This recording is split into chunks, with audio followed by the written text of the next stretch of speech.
ప్రతి సందర్భం ప్రత్యేకం, ప్రతి సంబరం శాశ్వతం. మీ one stop shopping destination Mysore Sari Udyog. నమస్తే, వెల్కమ్ టు సుమన్ టీవీ. నేను మీ యాంకర్ సిరి. ఈ వీడియో చూస్తున్న ఎవరైనా కూడా జూలై మాసం మొత్తం ఏ విధంగా ఉంటుంది, ఏ రాశుల వారు ఏ జాగ్రత్తలు పాటించాలి, వీటన్నిటి గురించి ఈ రోజు డీటెయిల్గా ఇన్ఫర్మేషన్ ఇవ్వడానికి మనతో పాటు ఉన్నారు వేదిక ఆస్ట్రాలజర్ ఉమా గారు. అడిగి తెలుసుకునే ప్రయత్నం చేద్దాం. నమస్కారం ఉమా గారు. నమస్తే అమ్మా. జూలై మాసం గ్రహ సంచారం ఏ విధంగా ఉంది అండ్ అలాగే 12 రాశుల వారు ఏ సందర్భాల్లో జాగ్రత్తలు పాటించాల్సిన అవసరం ఉందంటారు? తప్పనిసరిగా అమ్మా.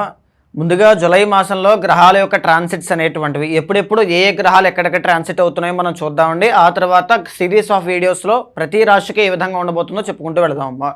జూలై 17వ తారీఖు దాకా రవిగ్రహ సంచారం అనేటువంటిది మిథున రాశిలో సంచారం చేస్తూ ఆ తర్వాత కర్కాటక రాశిలోకి ప్రవేశం అనేది జరుగుతుందండి. అయితే జూలై 18వ తారీఖు దాకా బుధుడు వక్రగతిలో మిథున రాశిలోనే ఉండి ఆ తరువాత నుంచి వక్రగతిని వదిలేసి రుజుమార్గంలోకి వస్తారని చెప్పొచ్చు. కానీ మిథున రాశిలోనే ఉంటారు. 18వ తారీఖు తర్వాత వక్రత్యాగం అనేది జరుగుతుంది. ఈ మాసం మొత్తము కూడా జూలై మాసం మొత్తము కూడా కుజగ్రహ సంచారం వృషభ రాశిలోనే జరుగుతుందండి. జూలై 4వ తారీఖు తర్వాత నుంచి శుక్రగ్రహ సంచారము సింహరాశిలోకి రావడం అనేది జరుగుతుంది. సో ఇక్కడికి 4 గ్రహాల కోసం చెప్పుకున్నాం కదండి. దీర్ఘ సంచారిత గ్రహాలు ఇంకొక 4 ఉంటాయి. గురుడు కర్కాటక రాశిలోనే ఉన్నారు, శని మీనరాశిలోనే ఉన్నారు, రాహు కుంభరాశిలో ఉన్నారు, కేతు సింహరాశిలోనే ఉన్నారు. సో ఈ 8 అయ్యాయి. చంద్రుడు 2.5 రోజులకు ఒకసారి మారుతూ ఉంటారు కాబట్టి ఆయన కోసం మనము ఈ సంచారం కోసం చెప్పుకోని అవసరం లేదు. సో ముఖ్యంగా ఈ గ్రహాల యొక్క సంచారము ఆధారంగా ద్వాదశ రాశుల వాళ్ళకి ఎలాంటి ఫలితములు కనబడుతూ ఉన్నాయి, జూలై మాసంలో ఎలాంటి జాగ్రత్తలు ఏ డేట్స్లో తీసుకోవాలి, పైగా ఎలాంటి సింపుల్ రెమెడీస్ అనేటువంటివి ఆచరించుకుంటూ జాగ్రత్త పడవచ్చు అనేది మనం చూద్దామమ్మా. గ్రహ సంచారం ఆధారంగా మీనరాశి వారికి జూలై మాసం మొత్తం ఎలా ఉంది, ఏ సందర్భాల్లో జాగ్రత్తలు పాటించాలి, ఎన్ని గ్రహాలు వారికి ఈ మాసంలో అనుకూలిస్తున్నాయి ఉమా గారు? తప్పనిసరిగా అండి, మీనరాశి వాళ్ళకి ఈ మాసంలో 4 గ్రహాలు దివ్యంగా అనుకూలిస్తున్నాయని చెప్పచ్చమ్మా. పంచమంలో గురుడు, 6వ స్థానంలో కేతువు, 4వ స్థానంలో బుధగ్రహ సంచారము, 3వ స్థానంలో కుజగ్రహ సంచారం అనేటువంటిది ఈ మాసంలో చాలా బాగుందండి. ముఖ్యంగా మీనరాశి వాళ్ళకి మనం డీటెయిల్గా చూస్తే అమ్మా, ఫస్ట్ అండ్ 10th లార్డ్ అయినటువంటి గురువు పంచమంలో చాలా బాగున్నారు, ఎగ్జాల్టేషన్లో ఉన్నారు. సో దీని మూలకంగా కెరీర్లో ఎక్స్పాండ్ అయ్యేటువంటి అవకాశాలు బలంగా కనబడతాయి. కెరీర్ విషయంలో మంచి అభివృద్ధి, జాబ్ ట్రయల్స్ చేస్తూ ఉంటే రావడము కానీ, పేరు ప్రఖ్యాతులు పెరగడం కానీ, అదృష్టం పట్టినట్టుగా ధన యోగం అనేటువంటిది రావడం కానీ అన్నీ కూడా చాలా అద్భుతంగా సాగుతోంది అని చెప్పుకోవచ్చమ్మా. అయితే the original 2nd and 9th lord అయినటువంటి కుజుడు ఈ మాసంలో 3వ స్థానమైన వృషభ రాశిలో అద్భుతంగా యోగించబోతున్నారు. ధన యోగము అనేటువంటిది మీనరాశి వాళ్ళకి ఈ మాసంలో పరిపూర్ణంగా ఉంది. అంటే 2nd and 9th లార్డ్ అంటే చాలా కాలం తర్వాత ఈ కుజగ్రహ సంచారం అనేటువంటిది 3వ స్థానంలోకి వచ్చింది వృషభ రాశిలోకి. సో ఇది మీనరాశి వాళ్ళకి ఏ విధంగా రాజయోగం అవుతుంది, అప్పుల బాధ నుంచి బయటికి రావడం, పెండింగ్ ఉన్నటువంటి అమౌంట్స్ అన్నీ కూడా ఒకేసారి క్లియర్ చేసేస్తారు. తర్వాత లోన్స్ కానీ ఈఎంఐస్ విషయంలో ఇబ్బందులన్నీ కూడా తొలగిపోతాయి. ఏదైనా స్థలము, పొలము, ఇళ్ళు, వాహనాలు లాంటివి కొనుగోలు చేయాలనుకుంటే డెఫినెట్గా అది పూర్తవుతాయి. రిజిస్ట్రేషన్స్ అన్నీ కూడా ముందుకు వెళతాయి అని చెప్పుకోవచ్చు. ఏదైనా వాహనము కొనుగోలు చేసే అవకాశం ఉంటుంది అని చెప్పుకోవచ్చు. అదృష్టం పట్టినట్టుగా రావాల్సిన డబ్బులన్నీ కూడా ఒకేసారి రావడం, ప్రయాణాలు, స్పిరిచువల్ ట్రిప్స్ అన్నీ కూడా ఈ మాసంలో జరిగే అవకాశాలు ఉంటాయి. 9th లార్డ్ 3rd హౌస్ కాబట్టి, కుజుడు ఇండికేట్ సత్వగుణము కాబట్టి డెఫినెట్గా ఈ మాసంలో స్పిరిచువల్ ట్రిప్స్ వేసే అవకాశాలు బలంగా కనబడతాయని చెప్పుకోవచ్చమ్మా. అయితే 3rd and 8th లార్డ్ అనేటువంటి శుక్రగ్రహ సంచారాన్ని మనం బాగా గమనిస్తే ఈ మాసంలో శుక్రుడి యొక్క బలము మీ మీద పెద్దగా లేదు. కొలీగ్స్తో కానీ, కజిన్స్తో కానీ, మీ కింద పనిచేసే వాళ్ళతో కానీ, మీ చుట్టుపక్కల ఉండేటువంటి వాళ్ళతో, తోబుట్టువులతో, ఆడపడుచులతో, అన్నదమ్ములతో గొడవలు, విభేదాలు, మనస్పర్ధలు, మాట పట్టింపులు అనేటువంటివి ఈ మాసంలో గోచరిస్తున్నాయి అని చెప్పుకోవచ్చండి. పైగా చిన్న చిన్న అనారోగ్య సమస్యలు కూడా కలిగే అవకాశములు ఉంటాయి. ఆల్రెడీ డయాబెటీస్ ఉన్నవాళ్ళు డయాబెటీస్ విషయంలో జాగ్రత్తగా ఉండాలి. హెయిర్ ఫాల్ విషయంలో జాగ్రత్తగా ఉండాలి. ఆడవాళ్ళు హార్మోనల్ ఇంబ్యాలెన్సెస్ విషయంలో జాగ్రత్తగా ఉండాలి. భార్యాభర్తల మధ్యలో చిన్న చిన్న మానసిక ఒత్తిడులు అనేటువంటివి, చిన్న చిన్న విభేదాలు అనేటువంటివి, మనస్పర్ధలు అనేటువంటివి జరిగే అవకాశము, ప్రేమ విషయంలో కొద్దిపాటి చిక్కులు అనేటువంటివి కూడా కనబడతాయి అని చెప్పుకోవచ్చండి. 4th and 7th లార్డ్ అయినటువంటి బుధుడు జాతకంలో 4వ స్థానంలో అనుకూలంగా ఉన్నారు. ఈ మాసంలో 18వ తారీఖు లోపల గృహయోగము, వాహన యోగము, లేకపోతే ఏదైనా స్థలము ఇలాంటివి కొనుగోలు చేయడం, కుటుంబ విషయాల్లో ముఖ్యమైన నిర్ణయాలు ఏవైనా తీసుకోవడం కానీ, కుటుంబ సమస్యలు ఏవైనా ఉంటే అవన్నీ కూడా సాల్వ్ అవ్వడం కానీ కనబడుతోంది. ఇందాక మనం చెప్పుకున్నటువంటి సిబ్లింగ్స్, కొలీగ్స్, కజిన్స్, మీ కింద పనిచేసే వాళ్ళు, తోబుట్టువులు, ఆడపడుచులు అది వేరండి. ఇక్కడ ఫ్యామిలీకి సంబంధించినటువంటి ప్రాబ్లమ్స్ సాల్వ్ అవ్వడం ఇది వేరు. అంటే ఫ్యామిలీకి సంబంధించిన విషయాల్లో ముఖ్యమైన నిర్ణయాలు తీసుకునే యోగమే బుధుడు ఇచ్చేటువంటి యోగం అన్నమాట.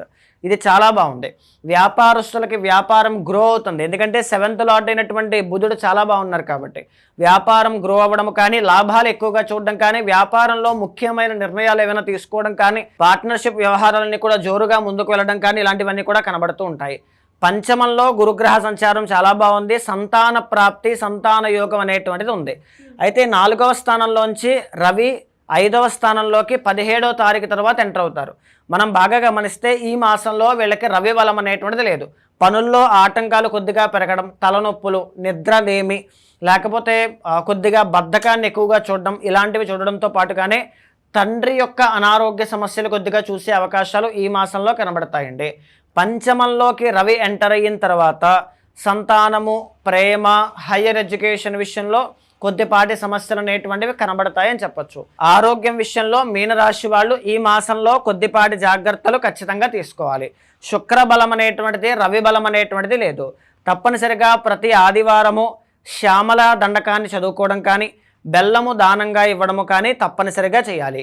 శుక్రవారము తామర పువ్వులతో మహాలక్ష్మీదేవికి అర్చన చేయడం వల్ల ఇంట్లో గొడవలు సంభవించకుండా, ఎక్కడా కూడా మోసపోకుండా, మార్కెటింగ్ రంగంలో ఉండేటువంటి వాళ్ళకి మంచి అభివృద్ధి చూడడానికి, భార్యాభర్తల మధ్యలో సత్సంబంధాలు ఏర్పడడానికి, మనస్పర్ధలు తొలగిపోవడానికి, ప్రేమ విషయంలో ఇబ్బందులు తొలగిపోవడానికి హెల్ప్ చేస్తుంది. జన్మశని యొక్క ప్రభావం అంతగా చూపించకపోయినప్పటికీ కూడా అనారోగ్యం విషయంలో జాగ్రత్త పడాలి. 12వ స్థానంలో ఉన్నటువంటి రాహు ధన ఆదాయాన్ని ఇస్తూనే ఖర్చులు కూడా విపరీతంగా ఇస్తారు. ఖర్చుల్ని అదుపు చేసుకోండి, ఉన్నటువంటి డబ్బుని సద్వినియోగం చేసుకోండి. వృధా ఖర్చులు కానీ, వృధా ప్రయాణాలు కానీ, వృధాగా మాట ఇవ్వడం కానీ ఇలాంటివి పక్కన పెట్టండి. మోసపోయే అవకాశములు ఎక్కువగా ఉంటాయి. మీనరాశి వాళ్ళ దగ్గర డబ్బు నిలబడే అవకాశం చాలా తక్కువగా ఉంది. ఈ మాసం వరకు మనం తీసుకుంటే యావరేజ్గా చాలా బాగుంది. డబ్బు అనేటువంటిది భారీ స్థాయిలో చూసే అవకాశములు, అదేవిధంగా వచ్చిన డబ్బులు వచ్చినట్టుగానే వెళ్ళిపోవడం, ఏదైనా కొత్త వస్తువులు కానీ, ఆభరణాలు కానీ, ఇళ్ళు కానీ, వాహనాలు కానీ కొనుగోలు చేసేటువంటి అవకాశాలు బలంగా ఉన్నాయి. చిన్న రిలేషన్లో ప్రాబ్లమ్స్ లాంటివి కనబడుతున్నాయి. వాటికి ఇందాక నేను చెప్పినటువంటి రెమెడీస్ ఆచరించండి, సరిపోతుంది, చాలా బాగుంటుంది. ముఖ్యమైన నిర్ణయాలు ఏదైనా తీసుకోవాలి అనుకుంటే వ్యక్తిగత జాతకంలో దశ, అంతర్దశ, ప్రత్యర్దశ, సూక్ష్మ ప్రాణదశలు చాలా ఇంపార్టెంట్ అండి. D1, D9, D10 చార్ట్స్ కూడా చాలా అవసరము. దానికి తగినట్టుగా నిర్ణయాలు, దానికి తగినట్టుగా రెమెడీస్ అనేటువంటి మీరు ఆచరించినప్పుడే పరిపూర్ణమైనటువంటి అభివృద్ధిని, భగవత్ అనుగ్రహాన్ని మీరు చూస్తారు. ఈ మాసంలో వీళ్ళకి కలిసి వచ్చే రంగు ఏంటి గారు? ఈ మాసం వరకు వీళ్ళకి రెడ్ కలర్, మెరూన్ కలర్ చాలా బాగుంటుందమ్మా. కలిసి వచ్చే నెంబర్ 9 అనేటువంటిది చాలా బాగుంటుందండి. కలిసి వచ్చే వారం మంగళవారము చాలా బాగా కలిసి వస్తుందండి. ఏ దేవత ఆరాధన చేస్తే బాగుంటుందండి? శ్యామలాదేవి యొక్క ఆరాధన ఆదివారము తప్పనిసరిగా చేయాలమ్మా. అండ్ అలాగే ఇంకెవరికైనా కూడా, ఏ రాశి వాళ్ళైనా కూడా వారి యొక్క జాతక రీత్యా మీ దగ్గరకు వచ్చి వాళ్ళు ఏదైతే రెమెడీ చేసుకోవాలి అనుకుంటున్నారో దానికి సంబంధించి పూర్తి వివరాలు తెలుసుకోవాలి అంటే ఏ విధంగా ఉంటుందంటారు? తప్పనిసరిగా అండి, అలాంటి వాళ్ళు ఎవరైనా ఉంటే కింద కనిపించే నెంబర్కి కాల్ చేస్తే మా వాళ్ళు మీకు పూర్తి వివరాలు అందిస్తారు.